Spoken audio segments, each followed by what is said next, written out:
Hello, welcome to Sephra's World. My name is Sephra, and this is my world. And today, I guess, is part three of my overview of ChiZine things. And I woke up this morning wanting to kind of clarify some things because I do have a bit of a inside overview that some of you may not have. So I just kind of wanted to explain a few things. The first, the very first, see, I just really did just wake up.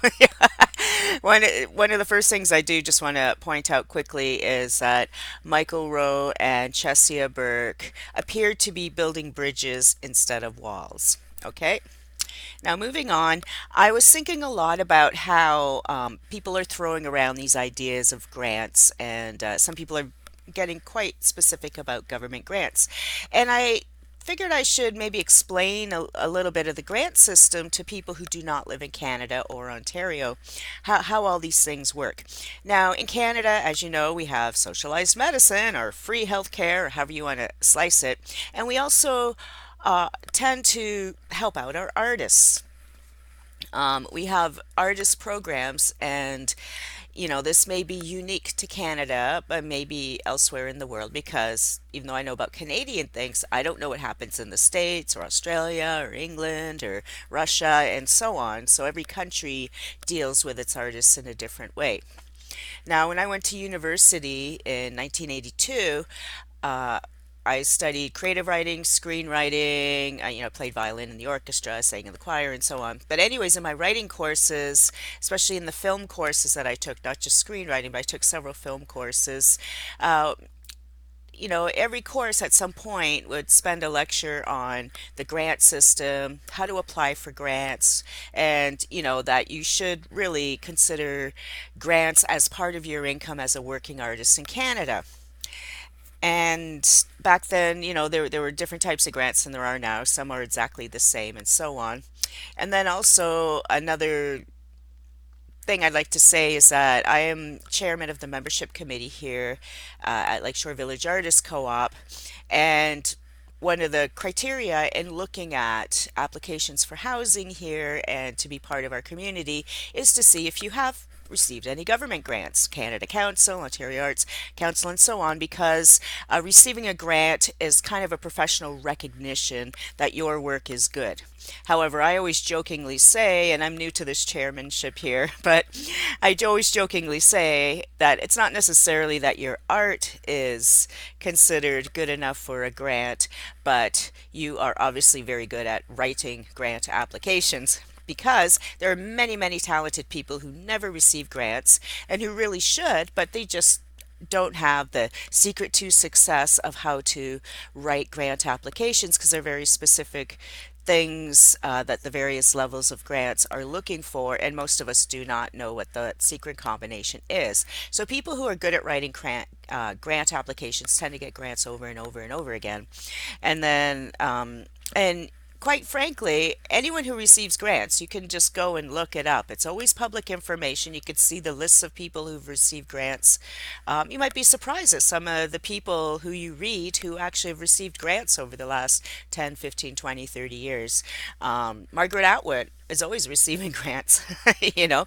And so, just a little more on about myself. One of the reasons I started a Patreon back when Patreon was first invented, because for me as a Canadian, to me, it's just an extension of the grant system. It's people supporting artists. And so that's why when people are saying, oh, Patreon, it's just a way of begging and things like that, I find that confusing because I have grown up in this system where people want to be patron of the arts. People give out grants. People give out, and Patreon to me seems like a type of grant system. And so here in Toronto, we're often called Hollywood North, and Vancouver is the same because we have a lot of film companies coming in. Like the last few years, I walk down the street and there's always a film crew. I do background work. Last year, I was in over 20 TV shows because American and other people come here to shoot because they get grants. whether you're Canadian or not. And a lot of ways people get grants is because you have to have X amount of Canadians in the show or Canadian talent and so on. Then they get tax write-offs and funding and so on, depending on the grant and the grant level and so on. So way back when I first left school, there were certain types of film grants, and this place, Toronto was just buzzing. And then they took away the one type of grant. It was kind of a tax shelter thing. And then our film business collapsed for many, many, many years. And then the grant system changed again. And now for the last 10 or so years, the film crews have come back. So these are all kinds of different ways how we operate here. I'm also keep looking at my notes because I don't want to get off topic, as we know I can do. Oh, and one more little kind of aside, before I get into specific grants, is my novel I wrote for Sam Hain Publishing, which of course is another small press that exploded because they put out too many books in too short of a time. That was always my theory of what happened to Sam Hain, because they were cooking along fine for like what, 10 or 15 years as a romance genre. Then when all of us horror writers showed up, I think they just put out too much in too short of a time, and the demand for our work wasn't there. People didn't want to read our work, so then everything collapsed. But in my book Captured Souls, I kind of make a funny riff. I think it's funny because I think it's a funny book. And what this is it's a University of Toronto science professor who receives a lot of grants and accolades. And with her grant money, she builds a secret experimental dungeon in her house, in her basement, where she does tortures on people. She does all her experiments with her captured souls, right? And so that was kind of my little poke at the system, the grant system, and what are grants really used for. And you can, I have republished that book under, I've self-published that book now. Once Sam Hain went under, you can now get Captured Souls. In ebook or in print book, I have it available as both Amazon, and all the other places. Anyways, so now people are saying, oh, ChiZine, has all these grants and they're running loose with bags of money and spending it, haha, however they want. Now, I have no idea, but I do want to say a little bit about the types of grants they receive. It's types of grants I know they receive, and then there's types of grants I know nothing about that they probably receive.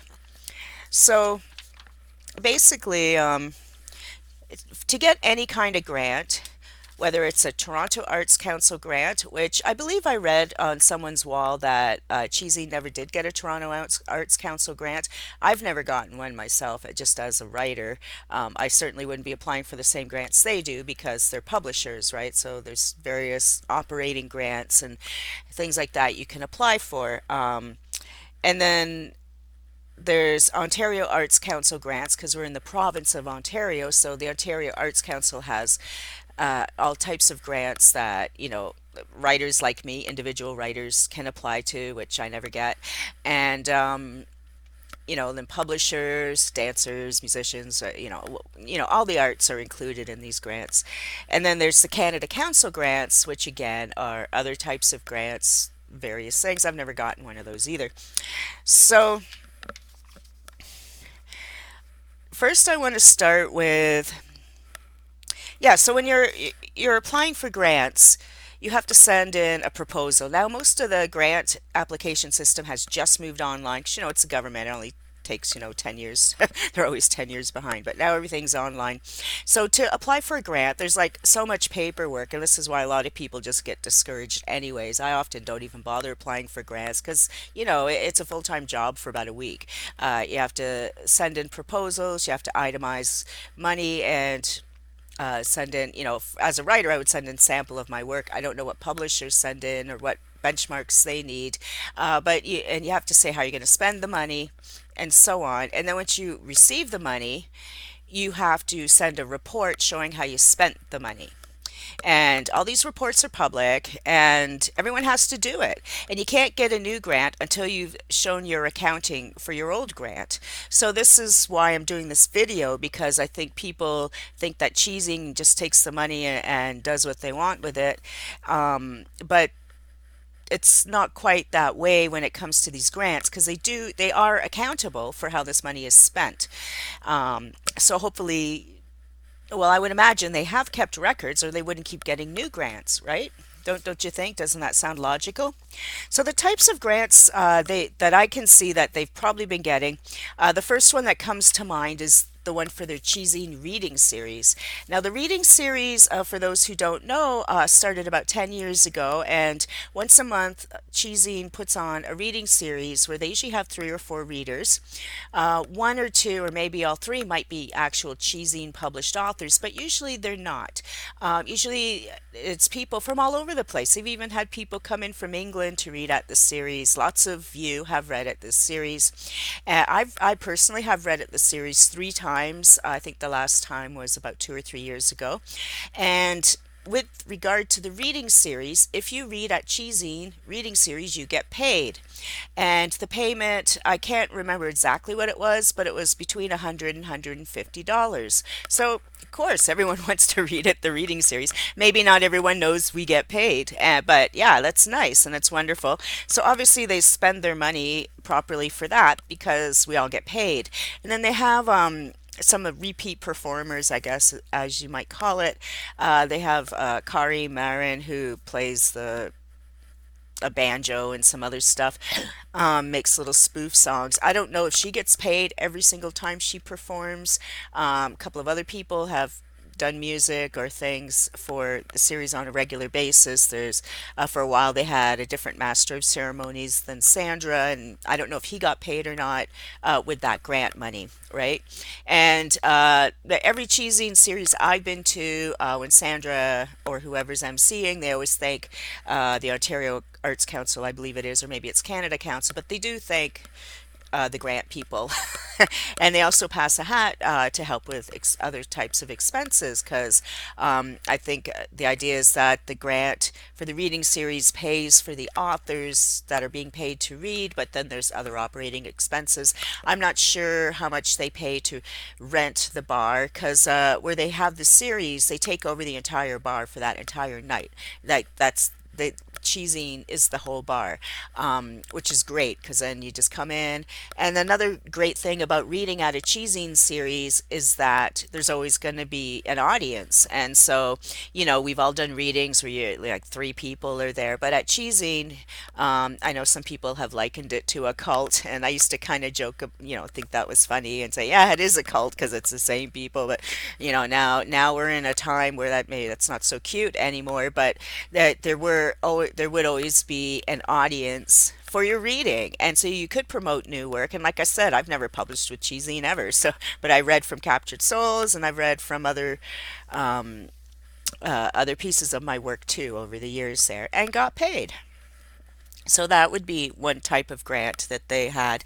And the reading series is not only in Toronto, but I believe they have it in several other places as well, or at least did for a while, if people in other parts of Canada are running the series. And I would imagine they get grants for those and pay those writers as well, but I'm not positive. I actually do not know. But here in Toronto, we all got paid, and we knew it was from the grants. Then there's a type of grant called the Recommender Grant, and this is happening right now. What the Recommender Grants are is they're from the Ontario Arts Council, and every year, and this has been going on for years and years and years. I don't know how long. Certainly as long as I've been writing. And so what these are is uh, Canadian publishers, and there's lots. There are lots. You probably just never heard of most of them, but there's like a big long list of Canadian publishers, and they each get a block of money to hand out to writers who they feel need encouragement. So how that works, and they've just moved this application online. This is the first year I've applied for it where the applications are online. So basically, as a writer, what I do is I go in and I see the list of publishers and I can pick, I think it's 8 publishers to apply to, and you can apply between August and January. And what you're doing is you're just applying for a little bit of money to help you write your book, right? And And so what you do is you can apply 8 different publishers, and it doesn't mean you're going to have your book published with those publishers. It just means those publishers think you're professional enough that they will sponsor you, give you kind of a backing, suggest to the Ontario Arts Council that you deserve some money for writing this book. So again, ChiZine does award these grants, and writers can get anywhere from $1,000 to 4,000. Yeah, I think it caps at 5,000. I've done it twice, and I've only gotten $1,000 each time. I've been awarded twice over the last 10 years. Um, One from Cheesy, one from Tightrope Books. You can, it's probably all online because these are public things. And this was a long time ago. I don't even know when I last actually got a grant. It's been a long time. But anyways, so you with this grant too, you have to, the writers who receive these grants, we have to write reports on what we spent the money on and what book it is, and then in the books we thank them in the front of the book if the book was successfully published by a publisher. And sometimes the books don't get written, sometimes the books don't get published, but you definitely have to write and finish whatever project you're applying for, although the actual publisher who sponsors you usually never sees it. Because often, you're applying to all these publishers, and most of them you'll probably never publish with. Uh, I know one of my books, Flesh Failure, was sponsored by the Ontario Arts Council for through that program, and you'll see any copy of it. You see a Flesh Failure will thank the Arts Council in the front of the book. Now, on the other side, as the publisher's giving out the money, I just see people saying, "Oh, they just took the money and ran." But in this case, the actual publisher never sees the money. The publisher can looks through all the applications, and then they'll say, oh, give money to this person, give money to that person, and so on. But they don't actually have the money. They'll just submit the forms, or the applications on to Ontario Arts Council saying, yes, this writer, give them some money. And then the Ontario Arts Council themselves directly pays the writer. So for people who might be worried that Cheesing did something with recommender grants money, no, they didn't in that particular case because they never actually touched the money. Okay, so that's another level of grants. Then there's travel grants, and I have no idea how that works for publishers. I've never successfully gotten a travel grant as a writer. And again, this can go through all the levels of Ontario Arts Council, Canada Council. And Cheesine isn't in Toronto anymore, so they probably, and again, I think we clarified they didn't get any Toronto Arts Council money. So they may have gotten some travel grants for some of the things they've done. I have no idea. But again, it should be public information. It should be able, if you go on the websites for Canada Council or Ontario Arts Council, you can see all the people. And I know some people have been posting links around Facebook of how you can see who gets grants and how much they get. Then I guess the grant that maybe people are most concerned about is operating grants. And I don't know what kinds of grants publishers get because I've never applied to one. I'm not a publisher. I don't have a clue. And I saw someone say something about $42,000 grant perhaps for operating costs. I saw that they got it a couple of times. Don't forget this is Canadian money, not US. So that's like 50 cents US, $42,000. So with that, um, they would have to submit a proposal and a budget, and then when the year is out, they have to submit what they spent the money on and show all that. I don't know if they actually send in receipts, but they do have to show what the money was spent on. And now, with regard to oh, my phone's going off.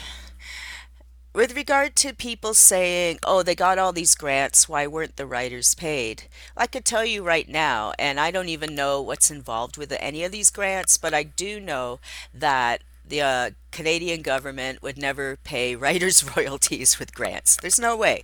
The grants are there to operate the publishing house. So that would mean expenses like, I don't even know, like, computers or paying staff or I don't even know if you can pay staff with that money actually, but it would be, day-to-day running of the business or the ability to run the business without having to get a day job, things like that. But it would never ever be used to pay royalties to authors. I cannot imagine that that would ever be a thing. So you all have to stop right there with that thought. Um, because like other people have pointed out, and it's not protecting cheesing or anything, it's logic that if you sell a book, you sell means you got paid. So someone buys your book for $10, the publisher gets $10, then they, pay the distributor, pay the writer. You think the writer would be top, but we never are. Um, but they have that $10, then all the money has to come out of that $10. So if they sold it for $10, that means the money is in their hand for the royalty for the author. And of course that's where having an accountant comes in. That's where, keeping, where's my book? I keep this very detailed book. I've always been um, I mean, when I die, my kids, actually, I've been throwing them out now as I moved because I have boxes and boxes. But every year of my life, I have a book. I write money coming in, money going out. And I know pretty much everything I do. The odd thing I don't write down, but anything I'm going to claim for income tax, um, or just keeping track of my own expenses. I have money coming in, coming out, and some months I get sloppy, but then I go through my bank accounts because I always do everything through my bank cards so that I could see all my itemized of what I've spent. So I would imagine that a publishing company does this too. You get the money in, you type it into your spreadsheet or whatever royalty program you have. Okay, we got the $10, and this was for Gene Smith's book, and you type it in, Gene Smith's book, and then I would imagine the program splits out. Okay, Gene Smith gets her 15 cents from that $10 or whatever the it's probably more like $3 on the $10. I don't know. I don't know what they pay. I don't know their advances, but my point is, and what I really wanted to try and clarify in this video is just that authors would never be paid royalties or advances from a government grant. I just do not see that as being part of the Canadian government protocol, no matter whether it's Canada Council, Ontario Arts Council, or Toronto Arts Council. So that's kind of all I wanted to say. So this was kind of your little course in the Canadian grant system. There's a lot more details and levels, but I wanted to give everyone an overview because there's a lot of speculation going on about how, oh, they just get $40,000 and went cruising around the world. It doesn't happen like that. And certainly there is definitely ways to mismanage money. We all know that. I watch American Greed. It's one of my favorite shows. I know all this. I've been through a bunch of my own stuff. We all know this. Well, not all of you know this about me, but those close to me know some things that I kind of know about these things. How people can mismanage or not be forthcoming with how money was spent. But I know nothing about how ChiZine operates. I just am watching along with the rest of you as people come forward and tell their stories, and that's what I'm doing. And I'll be doing that today as well. I'll, I'll be sitting here. I'm finally home from house sitting for my friend. I'm gonna be here working on my books. I have to get some words down for NaNoWriMo, and I'm gonna continue to read other people's experiences with ChiZine. And just one other little side, some people are posting alliance with ChiZine, and you can tell by how they're posting they haven't seen all the information that's come out, and yet people are jumping on them like a bunch of hyenas on a corpse. And you shouldn't do that either. The piling on of just what's true and real is bad enough, but telling people how to think, how that their opinion is wrong, calling them boomer, I don't even know what that is. I guess that's a new teenage thing to do, is to name call people when their opinion doesn't match yours. So let's just try and stay respectful. And if someone is making statements and they obviously haven't been educated on what they're saying, because you can see right in something they're saying that, oh, you know what, that we've actually seen that that's not true because of something someone said over here. Why don't you just gently tell the person the links and just show them, instead of publicly humiliating them too, because that's not serving anyone any good, and it's just fanning fires. So let's try and stay positive, stay real, stay logical about things that are happening, and try and stay in your own lane of what is actually your business, and be supportive of each other and keep sharing information because as we all know, and this is one thing I'm really happy to see, is people not being afraid to step forward and discuss experiences, whether it's with ChiZine or any other publishers. A lot of people have likened some of these experiences to domestic violence or things like that. And again, that's how domestic violence works, is everyone's too afraid to talk about it. And so the more we talk about uh, behaviors and situations that may not seem correct to us, um, and then we can compare stories and see if it was correct or not. And as people are seeing, more people want good in the world than bad, and most people want people to do well. Most people can be forgiving of mistakes if mistakes are admitted, right? But if there's just silence or pylons, there's no room for forgiveness because we haven't heard any statements. So, anyways, I don't want to get too much into that because I'm trying to stay neutral. And, anyways, so I hope you enjoyed your little grant education. It wasn't too boring. Bye for now. I'll be back later today, I'm sure. Bye.